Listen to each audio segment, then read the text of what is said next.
ആദ്യം നമുക്ക് നല്ലൊരു കൂക്കൽ കേൾക്കാം. കൂവുക എന്നതാണ് ഇപ്പോഴത്തെ പുതിയ ട്രെൻഡ്. നമുക്കതൊന്ന് കേട്ട് നോക്കാം.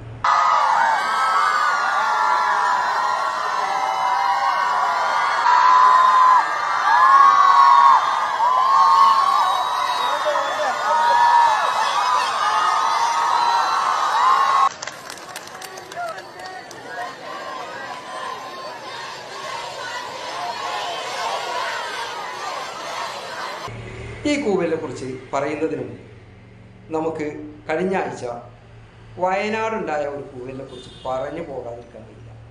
കാരണം അന്ന് ടി സിദ്ദീഖ് MLA-ക്കെതിരെ CPM ഇറക്കുമതി ചെയ്ത കുറേ ഗുണ്ടകളാണ് അദ്ദേഹത്തിനെതിരെ കൂക്കിയതെങ്കിൽ ഇപ്പോൾ നമ്മൾ കണ്ട ഈ കൂക്കൽ സർക്കാരിനെതിരെയുള്ള കൂക്കലാണ്, ആ മന്ത്രിക്കെതിരെയുള്ള കൂക്കലാണ്, അവരുടെ ഇപ്പോഴത്തെ നിലപാടിനെതിരെയുള്ള കൂക്കലാണ്.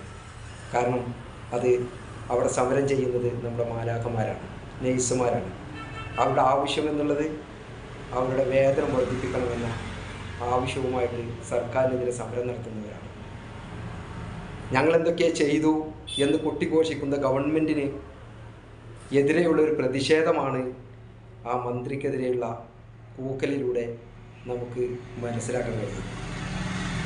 എന്നിട്ട് ഇപ്പോഴും പറയുന്നു ഞങ്ങൾ മൂന്നാമതും അധികാരത്തിൽ കൊണ്ടുവരണം, ഞങ്ങളിവിടെ എന്തൊക്കെ മലം മറിച്ചിട്ടുണ്ട് എന്ന രീതിയിലുള്ള പ്രചരണമാണ് CPM-ൻ്റെ സൈബറിടങ്ങളിൽ നിന്നും പ്രചരിപ്പിച്ചു കൊണ്ടിരിക്കുമ്പോൾ യാഥാർത്ഥ്യം ജനങ്ങൾ ഇവരെ കൊണ്ട് ബുദ്ധിമുട്ടി ആകെ പ്രയാസപ്പെട്ട് നിൽക്കുകയാണ് എല്ലാ മേഖലയിലും എന്നതാണ് ആ കൂവി വിളിയിൽ നമുക്ക് ബോധ്യപ്പെടുന്നത്.